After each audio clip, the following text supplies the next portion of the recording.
You never know what life has in store. That's why it's worth living. Meeting the woman I love and having a warm family is all thanks to that person. Driven by a desire to express my gratitude, I rushed to see them. I'm Ryan, a 32-year-old office worker. Right after graduating from college, I got a job at a major cosmetics company and am now in the PR department. In the PR department, my role is mainly to create slogans and concepts for products and deliver them to external media. I've always enjoyed writing, and I'm truly grateful to have landed a job at a major company. Looking back, my life took a significant turn 14 years ago. I was just 18 at the time. I was born and raised in an orphanage. From what I heard, I was abandoned by my parents, but personally, I hold no grudge against them. Sure, life at the orphanage wasn't luxurious, but I had my basic needs met, and I think I had a fun time surrounded by many friends and staff. However, I thought going to my desired college was impossible due to the high costs. Amidst all this, I came across an essay contest related to a department store. Apparently, winning the contest would get you a $1,000 gift card. With that amount, I thought I could buy some delicious food for the orphanage, so I wrote an essay titled "The Dream Department Store." At 18, I was working part-time in the household goods section of a department store, and during an in-store event, I handed out balloons to children. Some kids from the orphanage were there, and they all looked so happy. Seeing this warmed my heart, and I wrote my honest feelings, even if you're poor like me. Receiving a balloon and having a good time at a department store can make you happy. When I grow up, I want to be someone who can share that happiness with others. To my delight, my essay won the grand prize, and in addition to the $1,000 gift card, I received many gourmet foods as a secondary prize. I was shocked by the unexpected outcome, but even more surprising was that right after that, an anonymous offer to cover all my college expenses came to the orphanage. Overjoyed by the unexpected offer, I told Mr. Nelson, the director of the orphanage, that I wanted to thank the person, but unfortunately, the benefactor didn't wish to reveal their identity. Instead, I asked Mr. Nelson if I could send letters to the benefactor, and he got approval from them. Thus, I began sending letters to the benefactor through the orphanage at the turn of every season. I enrolled in a private college's literature department and had a fulfilling and enjoyable campus life, and enclosed many photos from there in my letters. The benefactor always kindly replied with handwritten letters, stating, "You're doing well, and take care of your health." How many times did those words save me? Feeling immensely grateful to this person, I kept the letters, cherishing them as if they were from a father figure. By the way, we still exchange Christmas cards, keeping each other updated. I don't know who they are, but they're my invaluable guardian angel. I have been enjoying a fulfilling working life at my current place of employment. It's embarrassing to admit, but I've never had any romantic relationships all my life. Although I had opportunities before, but being rejected by a classmate in college made me shy away from women. I had grown close to a girl in the same seminar and started to like her. When the topic of family came up, I honestly shared my background. Suddenly, she changed her attitude and began avoiding me. She probably didn't like that I was from an orphanage.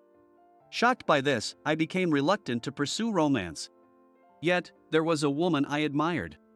She was out of my league, but she was our company's cosmetics image model named Elena. With her exotic beauty featuring beautiful straight nose and striking eyes, Elena had recently gained recognition as a model. Today, we were having a meeting about the image concept for a new product. The next concept is for an autumn release, so we want a chic and calm image. Autumn, colored by makeup, is a wonderful slogan. You're amazing. I'll make sure my stylist prepares a sophisticated makeup and outfit for this theme. Elena beamed a dazzling smile as she said this. Our PR department noticed her outstanding presence and scouted her as our image model. The decision paid off, and thanks to Elena's radiant beauty, our cosmetics sales soared. Through work, I was drawn not only to her appearance but also to her bright and approachable personality.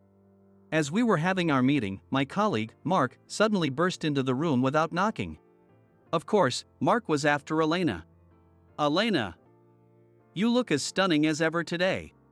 As soon as Mark saw Elena, he started talking to her enthusiastically, but she wore a look of exasperation. Apparently, she found his persistent advances quite annoying. But that didn't stop Mark. he immediately began approaching her. "Do you have time after this? There's a great restaurant I'd love to take you to. I have plans after this, but thank you for the offer," Elena said, rejecting politely before quickly leaving to avoid him. After watching her leave with a longing look, Mark turned to me with his sharp gaze. "Ryan, it's arrogant of you to be so friendly with Elena. Why don't you hand over some of the meetings to me once in a while?" In reality, it was because Elena preferred me to handle the meetings. She couldn't stand Mark's persistent advances. But telling him that would only cause trouble, so I just brushed it off with a "got it." Then, Mark began to look down on me. Unlike me, who comes from a wealthy family and graduated from a prestigious college.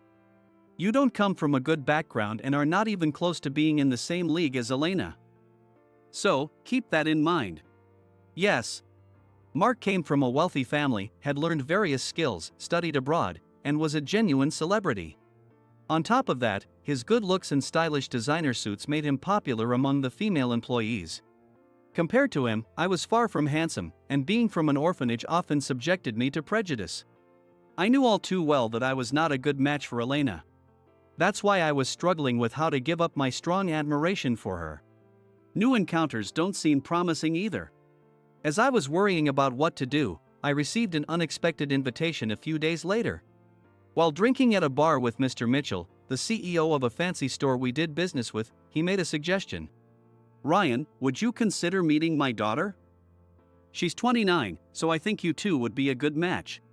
What? The proposal stunned everyone, not just me. I couldn't believe Mr. Mitchell himself would suggest such a thing to an ordinary employee like me. Feeling unworthy of such a proposal, I felt my sobriety return as I shook my head. "I couldn't possibly meet your daughter, Mr. Mitchell. She deserves someone much more suitable." But Mr. Mitchell, laughing, insisted. "Oh well, don't say that. I greatly value your excellent work and character. More than suitability, what matters is compatibility. You don't have to think of it as a formal meeting, just a casual chat over coffee. My daughter is eager to meet you." Despite trying to refuse several times, I ended up agreeing to meet her in 2 weeks. News of my arranged meeting with the CEO's daughter quickly spread through the company, with even my bosses telling me not to mess it up.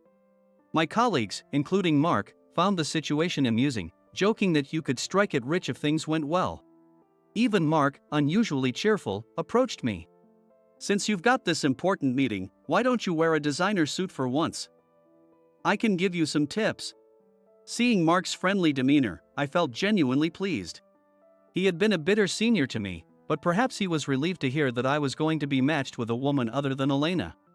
As for me, I am most happy when we can work comfortably with each other, so I hope I can let bygones be bygones and get along with him from now on. So I said, "Please, I'd appreciate it," and we went suit shopping together. Thanks to him, I got a stylish suit and was ready for the meeting. Everything seemed to be going smoothly until an unexpected situation arose. On the day of the meeting, I received a call from Mark in the morning. "What's this about?" I wondered as I answered the call. He sounded genuinely apologetic. "Ryan, I'm sorry, but there's something only you can handle at the office. I'm working today, and we found an issue. I'll drive you to the meeting place, so can you drop by first?" Though surprised by the sudden request, I saw it was only 10 a.m. The meeting was at 12 p.m., so I figured I had time and agreed. In reality, his question wasn't urgent, which threw me off, but since he was driving me to the meeting place, I let it slide. When I got into the car, Mark thanked me multiple times, saying, "You really saved me." He even bought me a coffee from a coffee shop. However, when he handed me the coffee, it spilled all over my jacket. Shocked by the large brown stain on my brand new suit, I froze on the spot, but Mark smirked. "Oh no. Sorry about that. But we can't be late for your meeting, so let's go as is. I'll come with you and apologize to Mr. Mitchell." At that moment, I finally realized Mark's true intentions. This must have been his plan all along. Furious at his malice, I took off my coffee-soaked jacket and headed to the cafe lounge in just my shirt and pants. Today is just a disaster. So with that thought and a feeling of hopelessness, we arrived at the seat the waiter showed us, and to our shock, Mark and I looked at each other. Mr. Mitchell and Elena were waiting for me. Elena, why are you here? Actually, Elena is my daughter. That's right. Surprise. I asked Dad to set up this meeting because I wanted to see you, Ryan. I couldn't believe that Elena was Mr. Mitchell's daughter, and that she had requested this meeting herself. I was overjoyed by this dreamlike turn of events, but Mark, next to me, began trembling. This can't be. Elena, do you realize your position? You're the daughter of Mr. Mitchell and a famous fashion model. Ryan, an orphan, isn't good enough for you. Besides, he's here for an important meeting, but he shows up in such casual attire. Mr. Mitchell, please talk some sense into her. Even though he had ruined my jacket, I was stunned by his nerve. While I feared that knowing my background might change their minds, I was bracing myself for such a thought, but what came out of Elena's mouth was unexpected. So what? I'm also an orphan. What? What do you mean? Looking at the shocked Mark, Elena explained. I was adopted by Mr. Mitchell when I was in elementary school. I became part of Mr. Mitchell's family then. It's infuriating to hear you talk about it like it's something shameful. Elena, calm down. Here, use this handkerchief. Just as she said, my wife and I had no children, so we adopted her from an orphanage. I can't believe it. Elena was raised in an orphanage too. I never imagined that the glamorous Elena had a past similar to mine. Hearing this, a memory flashed in my mind. Facing Elena, I asked, "Is it you, Ella?" With tears in her eyes, she replied, "You finally recognized me. What's going on here?" Ryan, what are you to Elena? Mark asked, still confused. I explained the situation to Mark. I didn't recognize her because she looks so different now, but Elena was my childhood friend from the orphanage.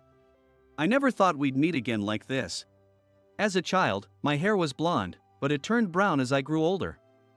It's no wonder you didn't recognize me. Back then, people mocked me for looking different, but you always protected me. When I met you again through work, I knew it was fate. No matter what anyone says, I love you, Ryan, and never want to be apart from you. Saying this, Elena tightly held my hand. Overwhelmed with joy, I couldn't help but voice my true feelings. Why didn't you tell me sooner? I've been so curious about you, Elena. Sorry. I felt shy since it had been so long. But now you know, and that's all that matters. As we expressed our feelings and rejoiced in our reunion, Mr. Mitchell said us congratulations, warmly. Mark muttered with pale-faced, "Excuse me," and left. He realized that his foolish remarks had completely alienated Elena and Mr. Mitchell, and there was no recovering from that. But right now, it didn't matter how Marco was.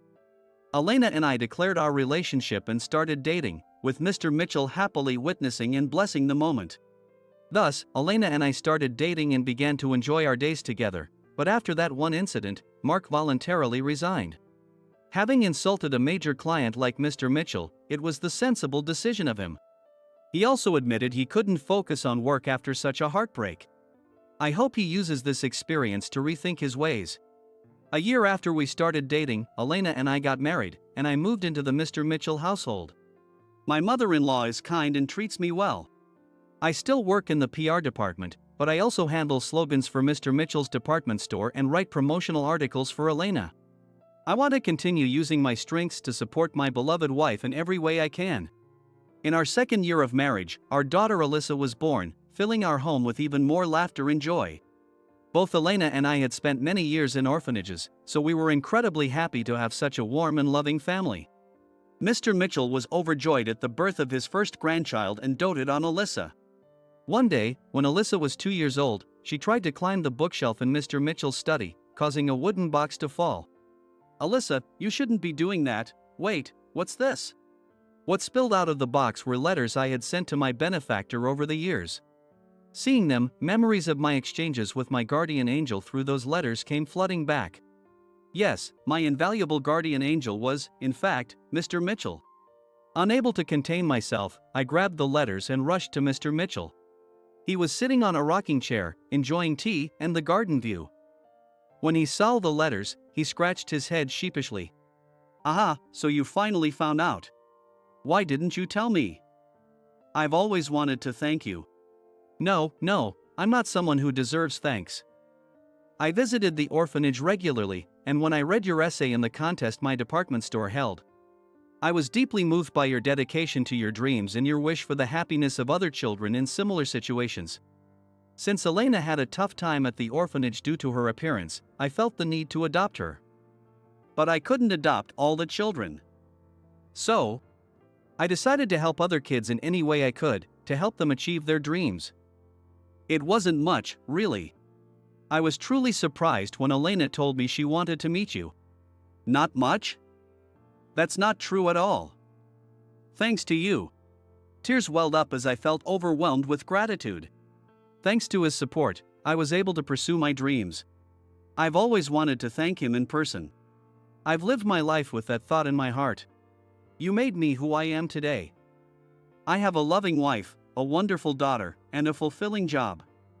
I can't thank you enough. Thank you so much. Mr. Mitchell's eyes also filled with tears. Thank you. The gratitude is mine. Because you became my son, Elena found happiness, and I get to hold my dear granddaughter. He then looked at Alyssa, who handed him a 4-leaf clover she picked from the garden with a smile. Taking it, Mr. Mitchell beamed, I need to live long enough to see Alyssa in her wedding dress. Even without blood ties, we were truly a family. Alyssa would grow up showered with love from her grandfather.